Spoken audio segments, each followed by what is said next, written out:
Good morning children. एक लंबे अंतराल के बाद फिर पप्पा क्लास में एक नए वीडियो के साथ आज मैं आप लोगों के बीच एक बहुत ही इम्पोर्टेंट चैप्टर लेकर आया हूं, जो आज के डेवलपमेंट और ह्यूमन रेस को देखते हुए बहुत ही महत्वपूर्ण है। बच्चों, आप सब कभी न कभी घूमने के लिए किसी हरे भरे वाले क्षेत्र, जहां बहुत सारे पेड़ पौधे हों, जंगल हों, या बॉटनिकल गार्डन जिसे पटना का जो संजय गांधी जैविक उद्यान पटना जू है, उसके अंदर एक बहुत बड़ा बॉटनिकल गार्डन भी है। और इनफैक्ट वो बॉटनिकल गार्डन जू से बड़ा है। आप वहां जाएंगे तो बहुत सारे अलग अलग प्लांट्स और ट्रीज आपको मिलेंगे। तो कभी आप लोग फॉरेस्ट गए होंगे, और अगर नहीं गए हैं तो कम से कम पटना बॉटनिकल गार्डन जरूर जाएं और वहां जाकर ऑब्जर्व करें। साइंस के स्टूडेंट को ऑब्जर्व करना बहुत अच्छे से आना चाहिए। अपने आसपास जब आप बेहतर ऑब्जर्व करेंगे तो बेहतर चीजों को लर्न कर पाएंगे।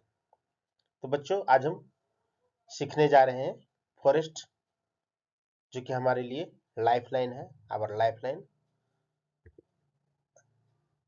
सो let's start, and as usual before starting any lesson,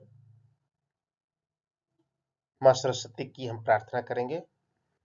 ओम ऐं ह्रीं वद्वद् वारवादिनी श्री सरस्वत्यो नमः।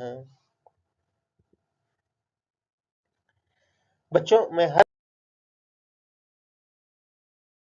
चैप्टर को पढ़ाने से पहले बोलता हूँ आपको न्यू टर्म्स, जो इम्पोर्टेंट टर्म्स है उसे नोटबुक में जरूर नोट डाउन करें, और उसके बारे में एटलीस्ट वन सेंटेंस जरूर लिखें।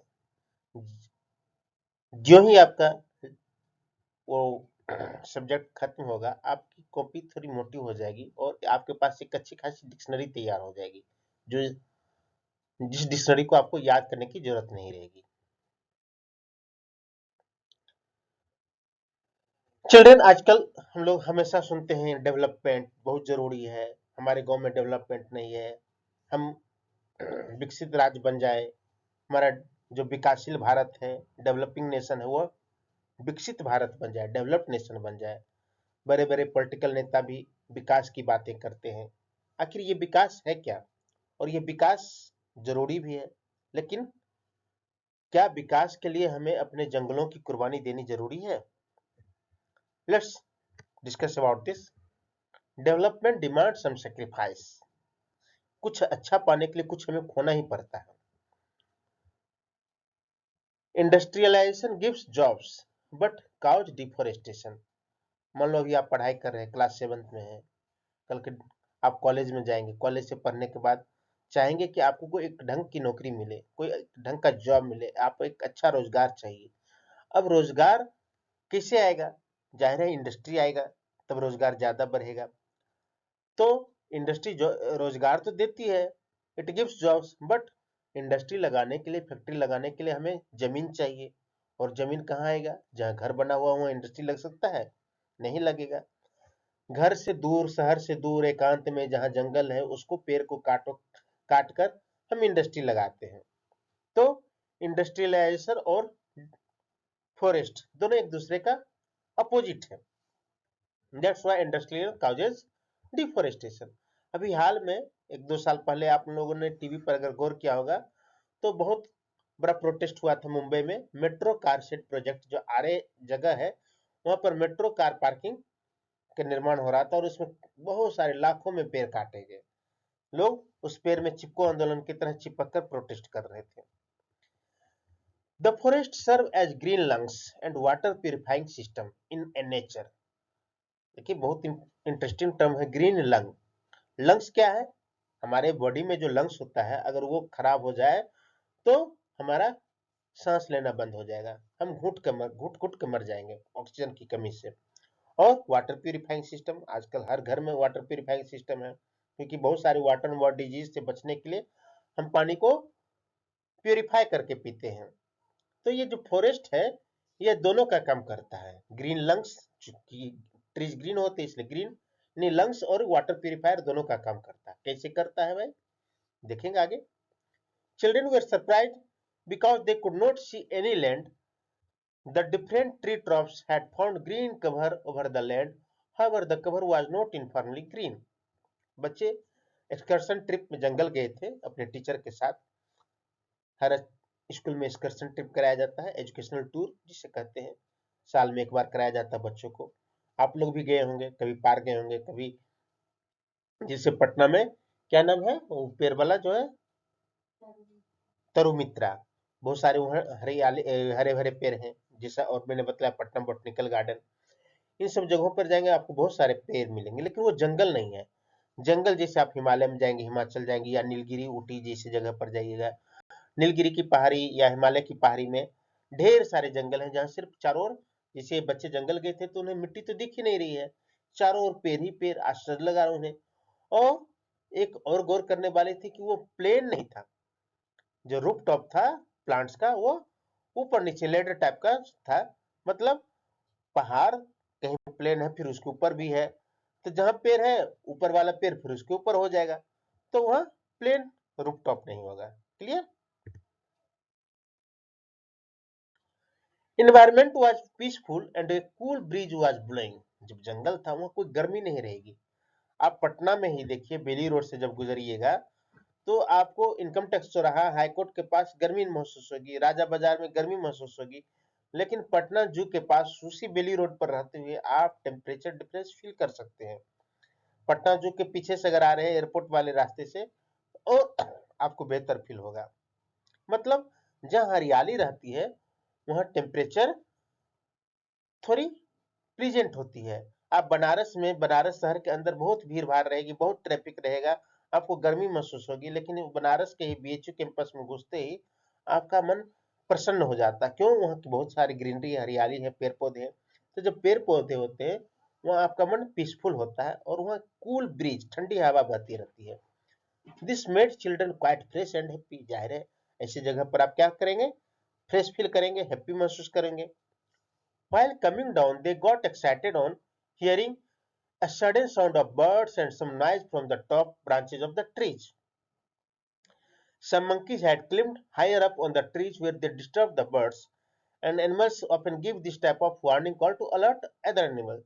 जैसे हम लोग गुवाहाटी जब गए थे तो वहाँ असम का जो पार्क था, बहुत बड़ा पार्क था गुवाहाटी का, उसमें जैसे पार्क के एंट्रेंस में ही एक बड़े बड़े पेड़ पर ब्लैक लंगूर थे, गिब्बन बंदर थे, बहुत शोर कर रहे थे। एक्चुअली जब पार्क में विजिटर आते थे उस विजिटर को देखकर और ज्यादा शोर करते थे। तो जंगल में भी जैसे उसी तरह बंदर जो रहते हैं वह पेड़ पे चढ़ के, पेड़ पर जब चढ़ेंगे तो वॉच टावर का जैसे काम करेगा। वॉच टावर क्या होता है कि ऊंचाई पर बैठकर गार्ड जैसो वॉच करता है, तो वैसे मंकी जो होते हैं जंगल का वॉच टावर पर बैठकर गार्ड का काम करते हैं। जैसे कोई हिंसक जानवर जैसे टाइगर, लायन, चीता ये सब दिखता है तो साउंड करते हैं, चिड़िया भी साउंड करती है, और जो नदी तालाब में पानी पी रहे होते हैं जानवर वो अलर्ट हो जाते हैं। तो जैसे बच्चे लोग देखे कि वहां जैसो पेड़ के ऊपर मंकी और कुछ बर्ड्स एक एक चहचहाने लगे, आवाज करने लगे। आप फिगर 22 में पॉइंट 2 में देख रहे हैं, ये जो फॉरेस्ट एनिमल है ये पानी पी रहे हैं, तालाब में आराम से पानी पी रहे हैं। और 12.3 नेक्स्ट फिगर में क्या है, वहां मंकी जैसो उसे लगा कि लायन आया और उसने अलर्ट कर दिया। अब ये जो जानवर पानी पी रहे थे वो अलर्ट हो जाएंगे और भाग जाएंगे, ताकि वो लायन का शिकार होने से बच जाए। तो ये एनिमल बिहेवियर है, आगे आप हायर क्लासेज में पढ़ेंगे एनिमल बिहेवियर। और यह जो है एक दूसरे के कॉपरेशन करते हैं, ये एक दूसरे को नुकसान नहीं करते हैं, बल्कि एक दूसरे की हेल्प करने का ये बिहेवियर है। नेक्स्ट, जैसा मैंने लिखा, गो to Patta zoo and try to identify some plants like sal, teak, सेमल, शीशम, नीम, पलास, फीग, खैर, आंवला, बम्बू और कचनार, ये अलग अलग पेड़ है। जैसे ये नीम, नीम का पेड़ बहुत ही हेल्दी है, जहां नीम का पेड़ रहेगा वहां का वातावरण शुद्ध रहेगा, फ्रेश एयर होगा, एंटीबैक्टीरियल का काम करता है नीम। शीशम, शीशम का पेड़ जैसो टिम्बर प्लांट है, इसका जैसो लकड़ी जैसो फर्नीचर के रूप में यूज होता है। सेमल, सेमल का भी फर्नीचर में यूज होता है, और सेमल से कॉटन भी मिलता है, जिस कॉटन का हम लोग रजाई बनाते हैं, सेमल का रजाई। और बम्बू, बम्बू पहले गांव में हर घर के पीछे एक बम्बू रहता था, क्योंकि लोग बम्बू बांस का ही घर बनाते थे, झोपड़ी बनाते थे। अब बिल्डिंग्स बनने लगे हैं, बांस की जरूरत कम पड़ने लगी है। लेकिन अभी भी आप नॉर्थ ईस्ट जाए, नॉर्थ ईस्ट में आपको बांस का घर बहुत मिलेगा। बांस बहुत ही मजबूत, लचीला, आप उसका शेप बना सकते हैं। छठ पूजा में बांस की सूप बनाए जाते हैं, आप उससे नए नए डिजाइन बना सकते हैं। तो जंगल में बांस भी बहुत मिलते हैं। और भी बहुत सारे पेड़ हैं, आंवला जिसे धात्री फल कहा जाता है, मदर प्लांट्स। अभी सर्दी का मौसम चल रहा है और विटामिन सी से भरपूर होता है ये आंवला। तो आप पटना जू जाइए, एक डायरी ले जाइए, और जितने भी प्लांट्स वहां आप देखते हैं, उस प्लांट्स का नाम, और हर प्लांट के पास पटना जू में बॉटनिकल नेम भी लिखा हुआ है। बॉटनिकल नेम होता है किसी भी प्लांट्स का साइंटिस्ट द्वारा नहीं दिया गया नाम। जैसे हम लोग बोलचाल में हर प्लांट को अपने लोकल भाषा में कहते हैं। हो सकता है कि हमारे पटना में बोली जाने वाली भाषा गुवाहाटी में बोली जाने वाली भाषा से मैच ना करे, और एक ही प्लांट को अलग नाम से वहां जाना जाए, तो कंफ्यूजन हो जाता है। लेकिन साइंटिस्ट जो है, एक इंटरनेशनल संस्था जो होती है साइंटिस्ट की, वो एक नाम डिसाइड करती है जो कि पूरी दुनिया में यूज की जाती है, जिसे इंटरनेशनल या बॉटनिकल नेम ऑफ प्लांट्स कहते हैं। तो आप जाएं और एक बार उस विजिट जरूर करें। Now, there are several other trees, shrubs, herbs and grasses in the forest. अब प्लांट्स जो है सिर्फ ट्रीज ही नहीं है, बड़े बड़े ऊंचे लंबे पेड़ ही नहीं है, उनके अलावा छोटे छोटे झाड़ी नुमा श्रब्स होते हैं। पार्क में डिजाइन बनाया जाता है, जिससे फर्स्ट फिगर आप देख रहे हैं, श्रब्स गोल गोल। और कुछ हर्ब्स, आजकल हर्ब जहां देखो हर्बल टी, हर्बल मसाला, हर चीज में हर्बल धरलेस यूज हो रहा है। ये हर्ब क्या है? तो छोटे छोटे घास नुमा, जैसे मिंट, पुदीना। हम्म, ये जैसे क्या है, प्लांट्स छोटे से हैं, सलाद में भी यूज होते हैं। पुदीना बहुत हमारे हेल्थ के लिए बहुत अच्छा है, पेट के लिए खासकर। और ये ग्रास, ग्रास क्या है, जो छोटे धरती से सटे हुए हैं, जो प्राय जानवरों के चारा के रूप में काम आता है। तो ट्रीज के अलावे और भी तरह के प्लांट्स मिलते हैं, श्रब्स, हर्ब्स, ग्रास। और ये जंगल में काफी बहुतायत में मिलते हैं, plenty of the such plants are there. The forest floor and the trees were also covered with different types of creepers and climbers. अब देखो, प्राय जंगल में देखोगे कि एक मोटे पेड़ है, उसके ऊपर जैसे कुछ लता नुमा जैसे लिपटा हुआ है, जो क्या कहलाता है? क्लाइंबर्स कहलाता है। कुछ क्रीपर्स जो धरती पर ही रहते हैं, जैसे कुछ फ्लावर प्लांट्स भी होते हैं। तो ये जंगल में काफी मिलेंगे। The sun was barely visible through the leaves of the trees, making it quite dark inside the forest. अब फॉरेस्ट में इतना डेंस पॉपुलेशन ऑफ प्लांट्स है कि दिन में भी जैसे सनलाइट डायरेक्ट नहीं पड़ रही है, धरती पर तो बिल्कुल नहीं पड़ पाती है। और इस वजह से धरती का मिट्टी जो है थोड़ा मॉइस्ट रहता है, डैम्प रहता है। और डेंस फॉरेस्ट की वजह से दिन में भी अंधेरा दिखता है। अब रात में सोच तो क्या होता होगा, इसलिए लोग जंगल में जाने से रात में डरते थे, अभी भी डरते हैं। Now let's do some activity. Observe the various things in your home and make a list of those which are made from material which may they have been obtained from the forest. हर घर में बहुत सारे handicrafts होते हैं, कुछ show piece होते हैं, जो कि प्राय घूमने कहीं जाओ तो लोग खरीद लेते हैं, वुडन का होता है। जरा से ट्राई करो कि अपने घर में क्या क्या है तुम्हें फॉरेस्ट प्रोडक्ट्स बना हुआ। You might have many wooden items on your list like plywood, fuel, wood, boxes, paper, furniture, etc. gum, wire, spices. ये सब तुम्हें वुडन आइटम्स जो है इन फॉरेस्ट प्रोडक्ट्स के रूप में तुम्हें मिलेंगे।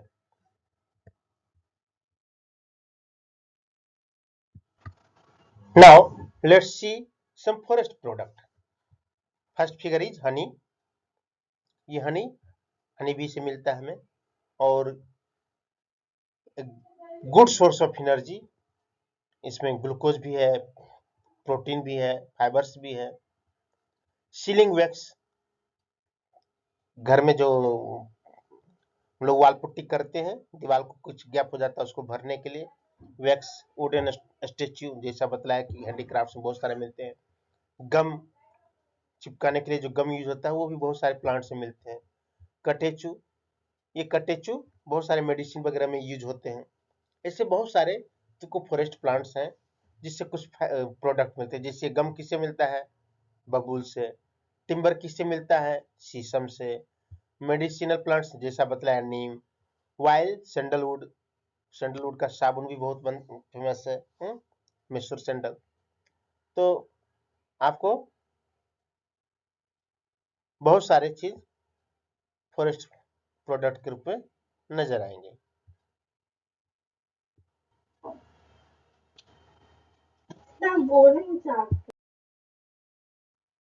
In nature, trees produce enough seeds. The forest floor provides favorable conditions for them to germinate and develop into seedlings and saplings. ये सीडलिंग और सैपलिंग क्या है? फॉरेस्ट में बहुत सारे सीड्स बनते हैं, नेचर बहुत सारे सीड्स प्रोड्यूस करता है। तो जो सीड्स जर्मिनेट करता है ना, अंकुर बनता है, तो वो सीडलिंग हुआ। और सीडलिंग जब छोटे प्लांट्स में रहते हैं, जिसको हम नर्सरी में जैसे प्लांट्स को तैयार करते हैं फिर गमले में लगाते हैं, अपने खेत में लगाते हैं, तो उसको कहते हैं sapling. Some grow up into trees. A branchy part of a tree above the stem is known as crown of the tree. Figure 12.6। ये ऊपर का जो हिस्सा है ना, उसको कहे जो छतनुमा जैसा मुकुट टाइप का रहता है, इसलिए उसको नाम दिया crown. And the branches of the tall trees look like a roof over the other plants in the forest, and this is called canopy. Canopy क्या है? मार्केट में कभी रोड साइड मार्केट में देखोगे कैनोपी लगाया और चाय बेचना शुरू, स्टॉल छोटा सा लगा दिया। तो ये जो कैनो प्लांट्स जो फॉरेस्ट में बहुत जो लंबे पेड़ होते हैं, वो क्या होता है, उसका जो क्राउन होता है वो कैनोपी का काम करता है, और उसके नीचे जो प्लांट्स है उसको बारिश से एक तरह से छाता जैसा प्रोटेक्शन देता है। That's why this such plants are called canopy. Trees had crowns of different types and sizes. These had created different horizontal layer in the forest. These are known as understory. अंडरस्टोरी जैसे 2 मंजिला 3 मंजिला मकान होता है ना, याद होगा इस चैप्टर की शुरुआत में जब बच्चे जंगल में गए तो उन्होंने क्या देखा? चारों तरफ पेड़ ही पेड़ थे, मिट्टी नहीं दिख रहा था, लेकिन उन्होंने देखा कि वो प्लेन एक जैसा प्लेन रूफ टॉप नहीं था, बल्कि लेडर जैसा दिख रहा था, उबर खाबर रफ टेरेन था। तो ये नहीं, वही कैनोपी है और उसके नीचे जो प्लांट्स है उसको under story. And giant and tall trees constitute the top layer, followed by shrubs and tall grasses and herbs form the lowest layer. जो छोटे छोटे झाड़ी पेड़ पौधे ग्रास है वह सबसे नीचे रहेंगे। Now, would you see similar kind of trees in every forest? क्या हर फॉरेस्ट में सेम प्लांट्स दिखाई देंगे? नेवर, बिल्कुल नहीं। हर जगह का एक एटमॉस्फेयर होता है, सॉइल का अपनी क्वालिटी होती है, प्रॉपर्टी होती है, वहाँ का टेम्परेचर अलग होता है, तो प्लांट्स कैसे सेम होंगे? No, due to different climatic condition there are variation in the types of trees and other plants. The types of animal also differ from forest to forest. That's why कि tiger सब जगह नहीं मिलता है, lion सब जगह नहीं मिलता है। A few children were busy watching beautiful butterflies fluttering here and there on the flower of shrubs and herbs. अब बच्चे हैं, बटरफ्लाई तो अच्छा लगता है, कलरफुल बटरफ्लाई किसको नहीं अच्छा लगता, बड़ों को भी अच्छा लगता है। बच्चे उसके पीछे खेलने लगे। They had a close look at the bushes. While doing that, their hair and clothes had seeds and thorns clinging to them. अब बटरफ्लाई गौर से जब देखो, बटरफ्लाई क्या था? बुश, पेड़ पौधे पे रहते हैं, और उनका जो फीदर होता है, पंख होता है, वो स्टिकी होता है। वो अपने साथ जैसो कुछ पॉलन ग्रेन्स, कुछ सीड्स को लेकर उड़ जाते हैं, और जहां फिर बैठते हैं यह हवा में उड़ के कहीं और चला जाता है। इससे ये जो प्लांट्स के पॉलिनेशन और सीड डिस्पर्सल में बटरफ्लाइज का बहुत इंपॉर्टेंट रोल होता है। They came across numerous insects, a spider, a squirrel, ant, and various other small animals on the bark of trees, plants, leaves, and on decaying leaves on the forest floor. बच्चे लोग प्राय की रात देखकर डर जाते हैं, लेकिन पता होना चाहिए कि पूरे एनिमल किंगडम में, पूरे जानवरों की जो दुनिया है, उसमें सबसे ज्यादा संख्या कीड़ों मकोड़ों की होती है, जिसको इंसेक्ट्स कहते हैं। और ये इंसेक्ट्स बहुत ही यूजफुल भी हैं, खासकर हमारे इकोसिस्टम को बनाने में। तो बच्चे देखते हैं क्या कि पेड़ के छाल पे जो पत्ते गले पड़े हैं, उस पर जो वेस्ट डिकेइंग मटेरियल है, उस पर अलग अलग तरह के कीड़े घूम रहे हैं। The forest floor seemed dark colored and was covered with a layer of dead and decaying leaves, fruits, seeds, twigs, and small herbs. The decaying matter was moist and warm. ये जो जंगल का जो डार्क कलर था, अंधेरा, वह जो floor बहुत सारे सूखे सड़े गले पत्ते से ढका हुआ था। कुछ फ्रूट्स भी थे, कुछ सीड्स भी थे, कुछ स्मॉल हर्ब भी थे। ये सब डिकेइंग, डिकेइंग मतलब खराब होने वाले, नष्ट, सड़ने वाले, और ये मॉइस्ट थे और गर्म थे। अब जरा सोचने वाली बात है कि एक तरफ करें कि फॉरेस्ट सॉइल मॉइस्ट, ठंडा है, और ये जो डिकेइंग मटेरियल वो वार्म क्यों है, गर्म क्यों है? बता सकती हो? अब सोचने वाली बात है कि ये वार्म क्यों है। अब गौर से जरा देखो, ये जो डिकेइंग मटेरियल्स हैं, उसमें जो माइक्रो ऑर्गेनिजम्स हैं, कीड़े मकोड़े हैं, वो उसको क्या कर रहे हैं, उसको एनारोबिक रिस्पायरेशन कर रहे हैं। और ये अगर याद होगा गौर से, रिस्पायरेशन में क्या होता है, एनर्जी रिलीज होती है, चाहे एरोबिक रिस्पायरेशन हो या एनारोबिक रिस्पायरेशन हो। Due to anaerobic respiration performed by the microorganisms found in decaying material, this decaying matter becomes warm. Okay, clear? Now do some activity. घर घर में, किचन में बहुत सारे डेली गीला कचरा निकलता है। नगर निगम भी बोलता है गीला कचरा सूखा कचरा अलग रखो, हम लोग नहीं करते हैं। बहुत लोग नहीं करते हैं, कुछ समझदार लोग करते भी हैं। तो अगर थोड़ी समझदारी पैदा करो और एक रिसर्च करो। रिसर्च करना अच्छा लगता है, बच्चों में क्यूरियोसिटी बहुत होती है। क्या करना है, बुक में तो दिया गया कि अपने खेत में कहीं आसपास थोड़ा गड्ढा कर लो। मान लो थोड़ी देर के लिए गड्ढा नहीं है तुम्हारे पास, सोसाइटी में रहते हो, गड्ढा करने चला, सेक्रेटरी अंकल आ जाएंगे, तो वैसा कम नहीं करना है। एक प्लास्टिक का बड़ा सा टब, डस्टबिन, कुछ भी अपना रख लो, और उसमें जैसो कवर्ड होना चाहिए, और उसमें जैसो किचन का वेस्ट डालना शुरू करो, कवर कर दिया करो। थोड़ा मिट्टी डाल दो ताकि वह मिट्टी जैसा फील हो, और कुछ देर के बाद, कुछ दिनों के बाद देखो वो कंपोस्ट बन जाएगा। Dig a small pit or take any plastic old drum, put vegetable waste and leaves in it, cover them with soil, add some water. After 3 days, remove the upper layer of soil. Does the pit feel warm inside? क्या देखो जैसा था ना जंगल में warm, वैसा feel हो रहा है? Compost is organic material that adds in plant growth. अब यह तुमको गमला में जो पौधा सूख जाता है, मार्केट से खरीद कर लाते हो, महंगा भी पड़ता है, खुद कंपोस्ट बनाकर प्लांट्स में, गमले में डालो, देखो तुम्हारा प्लांट्स मुरझाएगा नहीं। Compost are most often made from our household waste and hence they are free and easy to make. Now, what difference will it make if we cut some trees for a factory? अब बूझो जो है, बूझो और पहली जो जंगल घूमने गए हैं, बच्चे लोगों के पास बहुत सारे क्वेश्चन आते हैं, तुम्हारे पास भी क्वेश्चन आता होगा। कह रहे जंगल में तो बहुत सारे पेड़ हैं, कुछ 10-15 पेड़ कट ही जाएंगे तो क्या हो जाएगा? पापा के पॉकेट में ढेर सारे पैसे हैं, 5 रुपया निकल ही जाएगा तो क्या होगा? हो सकता है ना दिमाग में। तो इसे बच्चे पूछते हैं कि जंगल में पेड़ कुछ कट ही जाएंगे तो क्या होगा? Now you have read about autotrophs, heterotrophs and saprotrophs. Autotrophs कौन होते हैं? ऑटो, जो खुद खाना बनाए, हेट्रो, जो दूसरे पर डिपेंड हो, सेप्रो, जो खाने के लिए टिकिंग मटेरियल पर डिपेंड हो। तो you also learn only green plants produce food, सिर्फ ग्रीन प्लांट्स प्रोड्यूस करता है, फोटोसिंथेसिस होता है। And all animal whether herbivorous और carnivorous depend ultimately on plants for food. सब ग्रीन प्लांट्स पर डिपेंड करता है, डायरेक्टली इनडायरेक्टली जैसे भी। Organism which feed on plants often get eaten by other organism. जैसे तुम मटन खाते हो, मटन क्या खाता है? ग्रास खाता है। तो मटन को भोजन किससे मिला? ग्रीन ग्रास से, ग्रीन प्लांट। मटन को आदमी खाया या लायन खाया, लायन को क्या मिला भोजन? मटन से नहीं, ग्रीन प्लांट से मिला ना। अगर ग्रीन प्लांट्स ना रहे तो बेचारा बकरा क्या खाएगा? अब बकरा क्या खाएगा तो लायन क्या खाएगा?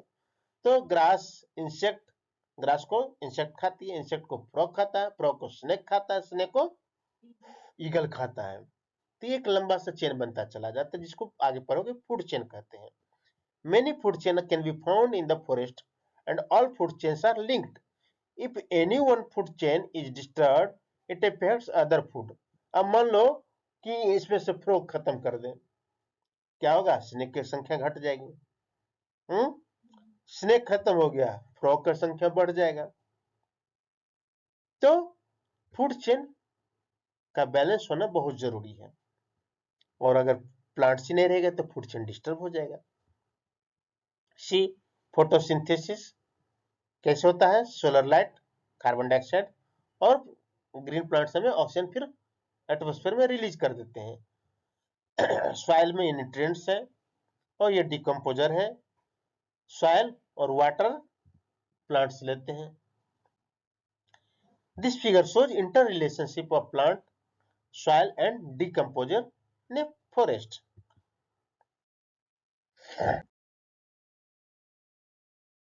Now, pick up leaves from the forest floor and observe them under a hand lens.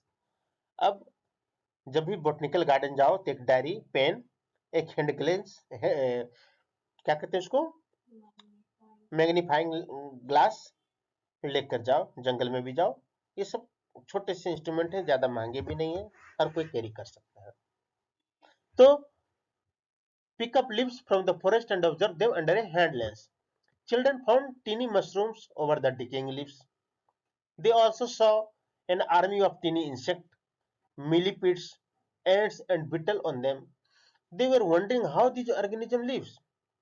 अब जो नीचे सड़ा हुआ पत्ता सड़ रहा था, उस पर देखे क्या मशरूम उग गया, चींटियों की झुंड लगी हुई है। मिलीपीड्स, मिली मतलब थाउजेंड्स में इसके पांव होते, पीड्स मतलब पांव। तो कुछ कीड़े होते हैं ना, बहुत सारे लेग्स रहते हैं, वो लेग्स हैं। बीटल्स जो फर्स्ट फिगर है इसमें देख रहे हैं, अलग अलग तरह के इंसेक्ट्स होते हैं, जिसका ऊपर का जो पीठ होता है हार्ड होता है, cell. You will be wonder that apart from these animals which are easily seen, there are several organisms and microorganisms that live in the soil. ये तो तुम्हें नेकेड आई से दिख रहे हैं, बहुत सारे तो तुम्हें दिखते भी नहीं है। माइक्रो ऑर्गेनिज्म, फंगस, बैक्टीरिया, जो कि सेप्रोट्रॉप्स होते हैं। Children wonder what mushroom and other microorganism eat. ये जो मशरूम है वो भी क्या है? अगर याद होगा, फंगस और ये भी सेप्रोफाइट्स है, डिकेइंग मटेरियल पर ग्रो करता है। हालांकि मशरूम रिच इन प्रोटीन, और आजकल मशरूम सब्जी में बहुत पॉपुलर है। They feed upon the dead plant and animal tissues and convert them into a dark colored substance called humus. ये जो डिकेइंग मटेरियल्स है ना, उसको ये सब सेप्रोफाइट जो है, ये एनिमल जंगल में जानवर मर गए, कोई फेंक दिया, तो उस सबको खा पचा कर वह ब्लैक ह्यूमस प्रोड्यूस करते हैं, जो कि बहुत ही अच्छा खाद का काम करता है, और इसमें कोई केमिकल नहीं होता है, इसलिए प्लांट और मिट्टी दोनों के लिए बहुत ही फायदेमंद है। Now, in which layer of the soil would you find humus? What is its importance to the soil? Humus का क्या इंपॉर्टेंस है? कहाँ मिलेगा? ये बहुत कोने पर मिलेगा? नहीं नहीं नहीं, जाहिर सी बात है, पेड़ पत्ते गिरेंगे कहाँ? ऊपर में गिरेंगे। कोई जानवर मरेगा कहाँ? ऊपर में रहेगा। कोई कचरा उठा के फेंकेगा कहाँ? ऊपर में रहेगा। तो जो सेल का ऊपरी लेयर है ना, वही ह्यूमस बनेगा, और यही सबसे फर्टाइल होता है। अगर वो ऊपरी लेयर चला गया तो मिट्टी की फर्टिलिटी बहुत कम हो जाती है, यानी प्रोडक्शन, अनाज प्रोडक्शन की कैपेसिटी मिट्टी की बहुत कम हो जाएगी। The microorganism which convert the dead plants and animals to humus are known as decomposer. Decompose करता है। and these microorganisms play an important role in the forest. बच्चों थोड़ा ये 30 मिनट्स का वीडियो होने जा रहा है, तो मैं थोड़ा फास्ट कवर कर रहा हूँ। अगर आपको कुछ लगे कि पूछना है तो कमेंट बॉक्स में पूछ लेना। Soon Paheli removed some dead leaves and discovered under them a layer of humus on forest floor. पहली बुझोर पहली घूमने गया जंगल, वह कुछ पत्ते उत्ते हटाया तो देखता रही फॉरेस्ट फ्लोर पर जैसे हमें ह्यूमस मिल गया। The presence of humus ensures that the nutrients of the dead plants and animals are released into the soil. From there, these nutrients are again absorbed by the roots of the living plants. जो मिट्टी जितनी काली होगी उसमें humus की मात्रा उतनी ज्यादा होगी। दीघा की मिट्टी बहुत काली होती थी और दीघा की मिट्टी की उर्वरा शक्ति बहुत ही फेमस होता था। The fertility of Digha soil was very popular. अब क्या है, अब मिट्टी में प्लांट्स नहीं है, ह्यूमस नहीं है, डिकम्पोजर नहीं है, तो तुम्हें सैंडी सॉइल मिलेगा, बहुत आसानी से भरभराने वाला सॉइल, थोड़ा सा व्हाइट रहेगा जिससे गंगा किनारे बालू में रहता है, वो सॉइल जैसे उतने फर्टाइल नहीं होते हैं। What happens if an animal dies in the forest? क्या होगा, क्या वहां कोई मर्चरियम है, कोई शब्दागिरी है, कोई कब्रिस्तान है? कुछ नहीं, जंगल सब कुछ पचा लेता है। तो डिकम्पोजर जो है मिट्टी में सारे जानवर, वहाँ बहुत सारे जानवर होते हैं जो डेड एनिमल्स को खाते हैं, जैसे बल्चर, क्रो, जेकॉल और इंसेक्ट्स, वो सब खा लेते हैं। उसके बाद भी बच जो रहता है उसको माइक्रोऑर्गेनिज्म, फंगाई, सेप्रोट्रॉप्स, ये जो है उसको जैसे खा के डिकम्पोज करके रिसाइकल कर देते हैं और वह मिट्टी में मिल जाता है। Okay, plants release oxygen through the process of photosynthesis. The plants help to provide oxygen for animal respiration. They also maintain the balance of oxygen and carbon dioxide in atmosphere, जिसको क्या कहा जाता है, ऑक्सीजन साइकिल कर सकते हैं। Figure 12.10, plants है, animal है, प्लांट्स ऑक्सीजन प्रोड्यूस करता है, एनिमल कार्बन डाइऑक्साइड प्रोड्यूस करता है। प्लांट्स को कार्बन डाइऑक्साइड चाहिए, एनिमल को ऑक्सीजन चाहिए, और इस तरह से साइकिल बना रहता है।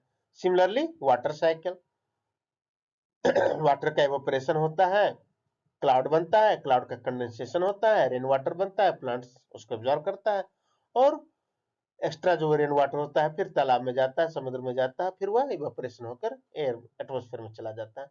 ये साइकिल चलता रहता है। अब फॉरेस्ट में सिर्फ पेड़ पौधे ही नहीं है, जानवर ही नहीं है, बल्कि आदमी भी होते हैं, जिसको क्या कहते हैं, ट्राइब्स कहते हैं। और आजकल जो नेशनल पार्क और वाइल्ड लाइफ सेंचुरी की बातें हो रही है, उसमें जैसो फॉरेस्ट को बिल्कुल नेचुरल अवस्था में, नेचुरल रखने की कोशिश की जा रही है, जिसमें वहाँ के जो ट्राइब्स है उनको भी डिस्टर्ब नहीं किया जाता है। ऐसा नहीं कि सिर्फ जानवर को ही हम रखेंगे, ह्यूमन रेस को भी जो है सो, ट्राइबल रेस को भी प्रोटेक्ट करने की जरूरत है। Forest is not just home to plants and animal, many people also live in the forest, some of them may belong to different tribes. जिससे हम लोग हाल में शिलोंग गए, वहाँ क्या देखे थे, गारो, खासी, जंतिया, अलग अलग तरह के ट्राइब्स थे, सबों का अपना कल्चर होता है। The forest provides them with food, shelter, water and medicine. जो ट्राइब्स के लोग होते हैं वो मेडिसिन के बहुत अच्छे जानकार होते हैं, उसी को लोग झाड़ फूक वैद्य भी बोल देते हैं। याद होगा कौन जगह गए थे जहाँ पर ब्लैक जादू था, कामाख्या के बगल में जो गाँव था, वहाँ इन ट्राइब्स में जैसो, चूंकि उन्हें जंगल की बहुत अच्छी समझ होती है, जंगल में मिलने वाले प्लांट्स की बहुत अच्छी समझ होती है, वो जैसे तुरंत डॉक्टर के पास नहीं जाते हैं, डॉक्टर वहां मिलते भी नहीं, हॉस्पिटल तो बहुत दूर की बात है। अगर किसी को कुछ इंजरी हुआ तो तुरंत रेमेडी जंगल में तलाशते हैं, क्योंकि जंगल में सब कुछ है, बस हमें उसकी जानकारी नहीं है। They have traditional knowledge about many medicinal plants in the forest.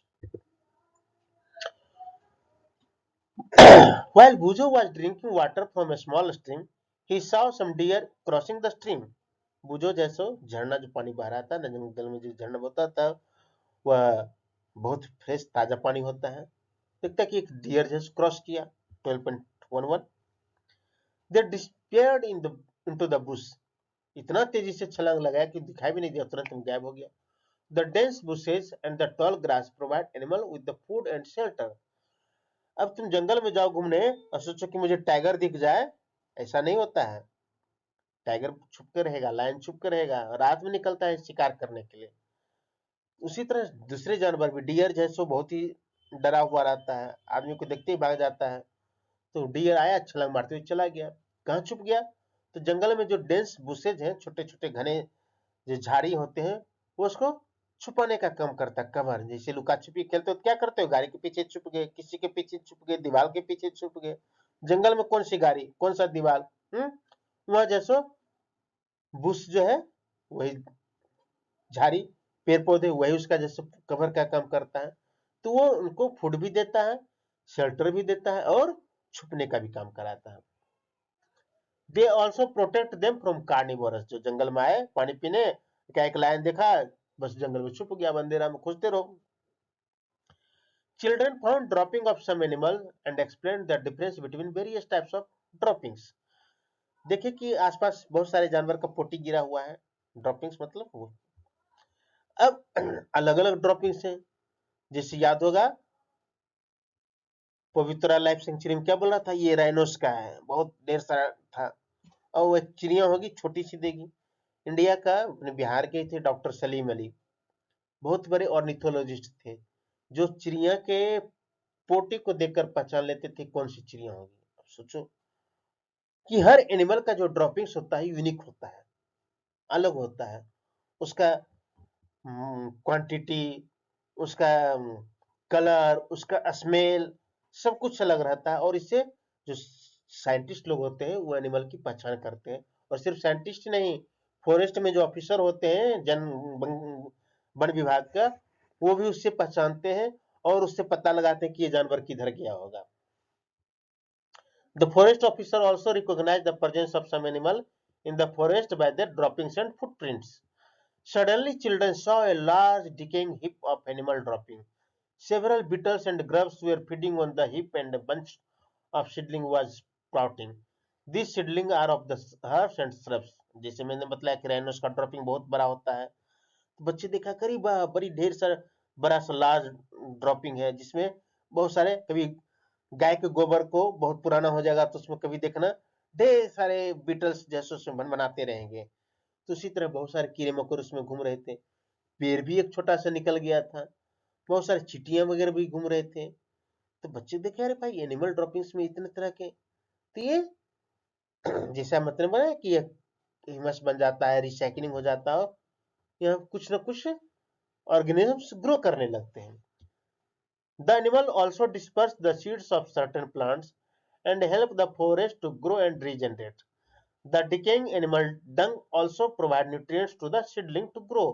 अब एनिमल भी खा पी रहा है, इधर उधर कुछ फेंका, कभी सुग्गे को देखना, तोते को देखना, अमरूद खाएगा उससे ज्यादा फेंकेगा। वो नेचर ने जानबूझ कैसा बनाया, वो बर्बाद नहीं कर रहा है। नेचर को पता है कि प्लांट से लगाने जाएगा नहीं। अब वहां तो कोई जल जीवन हरियाली जैसा प्रोग्राम होगा नहीं, या स्कूल के बच्चे तो है नहीं कि प्लांटेशन कार्यक्रम करने जा रहे हैं जंगल में। तो जंगल में प्लांटेशन कौन करेगा? वहां के बच्चे जो एनिमल्स हैं, तोते जैसे चिड़िया हैं, जो सीड्स को फेंकते रहेंगे। और एनिमल ड्रॉपिंग्स जो है उसमें न्यूट्रिएंट्स का काम कर जाता है, प्लांट्स उस पर ग्रो कर जाते हैं और वो एक नया प्लांट्स बन जाता है। कितना ब्यूटीफुली डिजाइन किया गया है नेचर द्वारा। By harboring greater variety of plant, the forest provides greater opportunities for food and habitat for the herbivores. अब ये जो प्लांट जंगल में बहुत तरह के वैरायटी ऑफ प्लांट्स जो हार्बर होते हैं, रहते हैं, वो क्या करते हैं? It provides food and habitat, भोजन भी देते हैं और हैबिटेट मतलब रहने का जगह। बहुत सारे हर्बीवोरस को फूड एंड हैबिटेट प्रोवाइड करते हैं। और जहाँ हर्बीवोरस है वहाँ कार्निवोरस भी आ जाएंगे खींचे। Larger number of herbivores means increased availability of food for a variety of carnivores. The wide variety of animal help the forest to regenerate and grow. अब सब एक दूसरे से इंटरलिंक है, फूड चेन बना है, कोई एक दूसरे को डिस्टर्ब नहीं कर रहा है, बल्कि सब एक दूसरे को फैसिलिटेट कर रहा है। और ये जंगल हमेशा वाइब्रेंट रहता है, ग्रो करता रहता है। Decomposers help in maintaining the supply of nutrients to the growing plants in the forest. ये डिकम्पोजर भी बहुत इंपॉर्टेंट है, जो डेड एनिमल्स है, डेड प्लांट्स है, सबको डिकम्पोज करके ह्यूमस बना के प्लांट्स को, सॉइल को फर्टिलाइजर का काम करते हैं और नए प्लांट्स को ग्रो करने में मदद करते हैं। Therefore, the forest is a dynamic living entity, full of life and vitality. अब देखो, अब फॉरेस्ट मतलब क्या लोग सोचेगा, निर्जीव कुछ, बस इसने लिखा है लिविंग एंटिटी। फॉरेस्ट क्या है, लिविंग एंटिटी है, मतलब सजीव है। और एक और वर्ड इसने जोड़ा है, डायनेमिक। डायनेमिक मतलब which keeps growing always, which keeps moving always, it never becomes stagnant। रुका हुआ नहीं रहेगा, ये चलता रहेगा, ग्रो करता रहेगा, full of life and vitality. वह जैसो लाइफ से भरा हुआ है, चिड़िया चहचहा रही है, जानवर में, जंगल में जानवर घूम रहे हैं, उछल कूद कर रहे हैं, प्लांट्स ग्रो कर रहे हैं, जंगल में आग भी लगती है, फिर से नए प्लांट्स ग्रो कर जाते हैं। While they were returning back, it started raining। अब शाम हो गया, बच्चे लौटेंगे, लेकिन लौटने लौटते क्या हुआ कि बारिश होने लगी। However, surprisingly, they saw that the raindrops were not hitting the forest floor directly। अब एक चीज बच्चों ने बड़ी गजब की देखी, शहर में बारिश होती है और हम देखते हैं कि बालकनी में जैसो ड्रॉप्स, वाटर रेन ड्रॉप्स की वजह से बालकनी में छेद होने लगता है, टाइल्स जैसे रुखरे हो जाते हैं, सड़क में गड्ढे पड़ जाते हैं। क्यों? डायरेक्ट बारिश छत से जैसो आसमान से गिर के डायरेक्ट धरती से टकरा रही है। लेकिन जंगल में उन्होंने बड़ी विचित्र चीज देखी, क्या कि रेन ड्रॉप जो है वह डायरेक्ट सॉइल को टच ही नहीं कर रहा है। बड़ी आश्चर्य लगा बच्चों को। The uppermost layer of the forest canopy intercepted the flow of raindrops, and most of the water was coming down through the branches and the stems of the trees। ये जो ऊपर का जो प्लांट्स में जो ऊपर कैनोपी है, वह रुको रुको रुको शॉक एब्जॉर्बर का काम करता है। जिसने कार में एयर बैग रहता है और एक्सीडेंट होने से पहले एयर बैग खुल जाता है और आपको बचा लेता है। तो वो जो आसमान से जो गिर रहा है बारिश, उसको कैनोपी बोलता है, ठहर जा भाई, हड़बड़ी क्या है, जाना मिट्टी के पास, जाना ही है तुम्हें। और कैनोपी उसको रोक लेता है। और कैनोपी जब टकराएगा तो कैनोपी तो थाली है नहीं जो उसको होल्ड करेगा, वो जंगल में कोई किसी को होल्ड नहीं करता है, जाने दो। और रेन ड्रॉप जैसो वह प्लांट, ट्री, ब्रांच, लीव्स, ये सब से धीरे धीरे रिश्ते हुए एकदम, जैसे कोई रुई के फाहे से छोटे बच्चे को पानी पिलाता है ना, चिड़िया के छोटे बच्चे को, वैसे जैसे रुई के फाहे जैसे जैसे एकदम वाटर ड्रॉपलेट्स धीरे धीरे सॉइल पे जाता है। और उसकी वजह से क्या होता है कि बारिश होने के बहुत देर के बाद जैसे मिट्टी तक पानी पहुंच पाती है। लेकिन शहर में क्या हुआ, बारिश हुई नहीं कि पूरा पानी पानी। Now, from the leaves it was dripping slowly over branches of the shrubs and herbs. They found that the ground was still dry. After about half an hour the rain stopped. They noticed that the layer of dead leaves over the forest floor appeared wet now, but water did not stagnate in the forest। बच्चों ने देखा लगभग आधे घंटे पानी पड़ी, उसके बाद पानी पड़ना बंद हुआ, लेकिन फिर भी मिट्टी सूखा ही रहा। पेड़ पौधे एकदम सब चमकने लगे, भींगे, लेकिन मिट्टी ड्राई नहीं रहा और कहीं पानी नहीं रखा, कहीं पानी नहीं रुका। वाटर लॉगिंग की कोई परेशानी नहीं, नगर निगम को कोई वाटर पंप चलाने की जरूरत नहीं पड़ी, क्योंकि पानी लगाए नहीं। अब बुझो बोझता, बाप रे बाप, इतना पानी हुआ गया कहाँ। शहर में तो पानी पड़ा नहीं कि नाला जाम, रोड पे निकलना मुश्किल, और कपड़ा लत्ता पहन के निकले नहीं कि नाला में गिरे धर्म। नगर निगम को फोन कर रहे हैं, भैया जल्दी से मोटर पंप लगाओ, पानी खींचो। ये पानी नगर निगम आए बिना जंगल में क्या हो गया। जरा सी पिक्चर को देखो, ये देख रहे हो आसमान से रेन ड्रॉप आ रहा है और ये कैनोपी उसको रोक ले रहा है, और धीरे धीरे पानी ड्रिप करते हुए जाता है। और इसी का नकल हम लोगों ने किया ड्रिप इरिगेशन में। आजकल खेतों में जो ड्रिप इरिगेशन खासकर इजराइल और यूएसए में बहुत ज्यादा हो रहा है, जहां पानी की कमी है, वहां ड्रिप इरिगेशन बहुत इफेक्टिव है। वो धीरे धीरे पानी जाता है और पानी की बर्बादी नहीं होती है, और प्लांट्स को उतना ही पानी जाता है जितना उसको जरूरत होती है। और जो कैनाल से जब पानी का इरिगेशन होता है, पानी गया 500 लीटर और जरूरत थी 100 लीटर ही, 400 लीटर एक्स्ट्रा पानी बाहर बहते चला गया। तो forest also acts as a natural absorber of rainwater and allows it to sleep. It helps maintain the water table throughout the year. Forests not only help in controlling floods but also help maintain the flow of water in the streams so that we get a steady supply of water. On the other hand, if trees are not present, rain hits the ground directly and may flood the area around it. Heavy rain may also damage the soil. Roots of trees normally bind the soil together, but in their absence the soil is washed away or eroded. अब देखो कितना मजेदार चीज है। तूने गौर भी किया होगा कि जंगल के आसपास वाटर स्ट्रीम बहते हुए दिखते हैं। उस वाटर स्ट्रीम में पानी आता कहां से, कभी सोचा है? ये जो फॉरेस्ट है वाटर को एब्जॉर्ब कर लेते हैं, plants, trees, leaves, even soil. और यह जो वाटर का जो ग्राउंड वाटर लेवल है वो काफी अच्छा रहता है, काफी ऊपर रहता है, बहुत आसानी से पानी मिल जाता है। और ये जो फॉरेस्ट में जो वाटर कैच रहता है ना, वो रेन स्ट्रीम के रूप में बाहर निकलते रहता है। और इसलिए जंगलों में अक्सर तुम्हें वाटर स्ट्रीम दिखेंगे, पानी के झरने दिखेंगे, सोते दिखेंगे। और ये जंगल के घने जंगल होने से क्या होता है कि प्लांट्स, वाटर ड्रॉपलेट्स मिट्टी को डायरेक्ट हिट नहीं करते हैं, तो मिट्टी का इरोजन नहीं होता है, सॉइल इरोजन नहीं होता है, और वाटर बहुत तेजी से नहीं बहेंगे। तो पेड़ जो है सॉइल को बाइंड करके रखते हैं, मजबूती से बांध कर रखते हैं, जिससे सॉइल इरोजन नहीं होता है। लेकिन अगर ये प्लांट्स कट जाए, पानी आया सबको बहा कर लेते चला जाएगा, सब नदी समुद्र में जाकर मिल जाएंगे, मिट्टी भी अपने साथ ले जाएगा। कभी फ्लड एरिया जाकर देखो, फ्लड वाटर में ढेर सारे मिट्टी रहेंगे, मटमेला रहेगा। बारिश में गंगा नदी देखे हो, वाटर जो है जो ब्लू रहता है नॉर्मल डे में, जो साफ दिखता है, बारिश में जैसो नदी, गंगा नदी की पानी बहुत ही मटमेला दिखती है। क्यों? क्योंकि उसमें ढेर सारे मिट्टी चले जाते हैं मैदानी क्षेत्रों के। तो सॉइल इरोजन को रोकने के लिए प्लांट्स, जंगल का होना बहुत जरूरी है। If we did things wisely we could preserve forest and environment as well as have development. अगर हम बुद्धि लगा के काम करें तो डेवलपमेंट भी जरूरी है और फॉरेस्ट दोनों को हम बचा सकते हैं। ये जिसे फिगर 1 दिख रहा है, प्लांट्स भी लगा हुआ है, ट्रैफिक भी जा रहा है, धुआं हो रहा है, रोड किनारे प्लांट्स लगा दिए, जो ट्रैफिक का धुआं है उसको एब्जॉर्ब कर लेगा। और अगर प्लांट्स की जगह इंडस्ट्री लगा दिए, क्या हुआ? अब कोई प्लांट्स बचा नहीं, और अगली बार जैसे वहां पॉल्यूशन ही पॉल्यूशन। फिगर 2 में क्या है? फॉरेस्ट है, एनिमल्स है, सारे फॉरेस्ट को काट खा गए।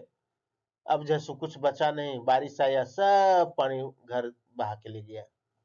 So if forest disappear, the amount of carbon dioxide in air will increase, resulting in the increase of earth temperature. In the absence of trees and plants, the animals will not get food and shelter. In the absence of trees, the soil will not hold water, which will cause floods. Deforestation will endanger our life and environment both. Think what we can do to preserve our forest. जरा सोचना forest को preserve करना क्यों जरूरी है और कैसे कर सकते हैं। So this was all about the chapter forest. आजकल जैसे फॉरेस्ट प्रिजर्व करने की बात हुई ना, तो आजकल पॉकेट फॉरेस्ट की बातें बहुत हो रही है। न्यूज़पेपर मैगजीन में तुम पढ़ोगे।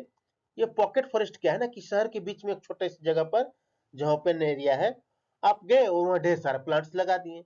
तो पॉकेट पॉकेट में भी लगा देंगे प्लांट्स, तो फॉरेस्ट जैसा तो नहीं होगा, लेकिन इसको पॉकेट फॉरेस्ट मतलब उस जगह ग्रीनरी जो होगी, तो उस जगह के कार्बन डाइऑक्साइड को एब्जॉर्ब करेगी, कुछ फ्रेश ऑक्सीजन देगी।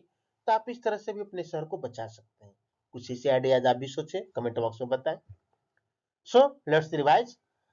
चैप्टर पढ़ने के बाद रिवीजन बहुत जरूरी है, क्योंकि जो हम पढ़ते हैं ना, कितना भी इंटेलिजेंट हो, कोई बच्चा 100% याद नहीं रहता है। मैं भी नहीं याद रखता हूँ, और स्टूडेंट लाइफ में तो बिल्कुल नहीं याद रहता था। गुरुजी पढ़ाते थे, कुछ टकराया, रदरफोर्ड का रिएक्शन था ना, न्यूक्लियस खाली होती है, बहुत सारे, जब उस पे अल्फा किरण गुजरा, बहुत सारे सीधा चला गया, कुछ प्रोटॉन्स टकरा कर वापस आ गया, कुछ डायरेक्शन बदल लिया। तो अल्फा किरण जो टीचर की जो बातें होती है, दिमाग में कुछ घुसा, कुछ निकल गया, कुछ बाद ही रिटर्न पर रह पाती है।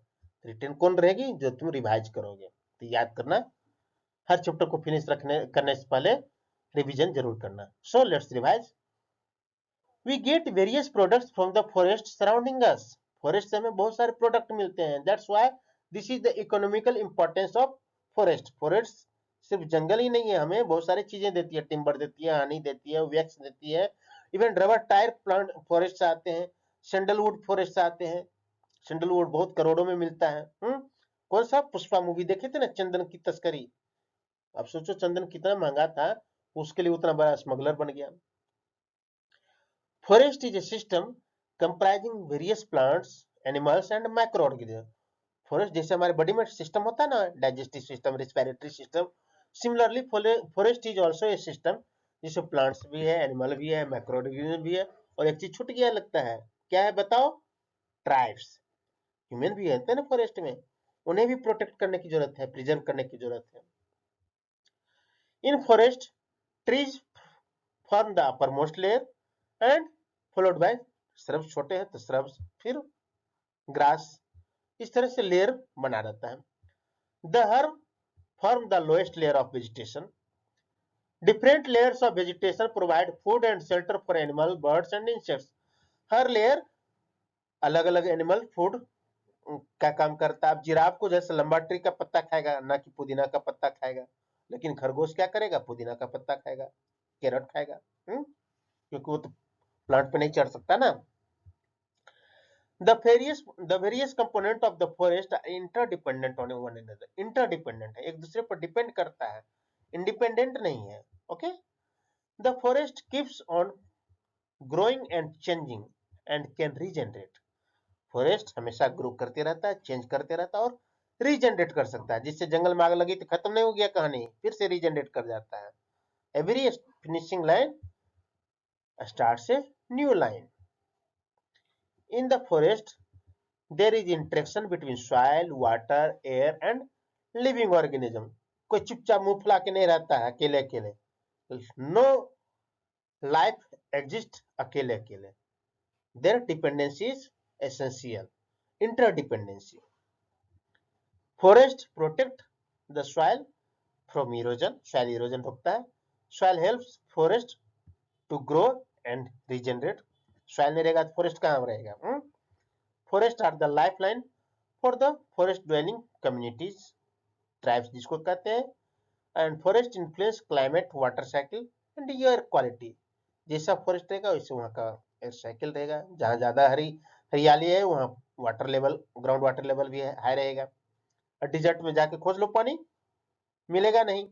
लेदर बैग में देखते हैं, अरेबिक मूवी में देखो, लेदर बैग में जा रहा है कैमल के ऊपर, प्यास लगी, लेदर बैग खोल के पानी पी रहा है, और खत्म हो गया तो बेचारे कैमल के पेट को फाड़ के पानी पी लेता है, क्योंकि वहां फॉरेस्ट नहीं है।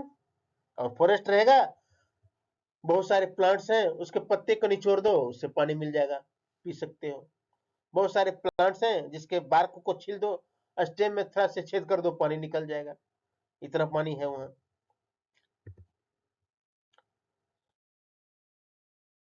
So this was all about the forest. I hope एक लंबे समय के बाद पप्पा क्लासेस का ये वीडियो आपको पसंद आया होगा, और अगर पसंद आए तो सब्सक्राइब करना बिल्कुल ना भूलना। Okay, bye bye.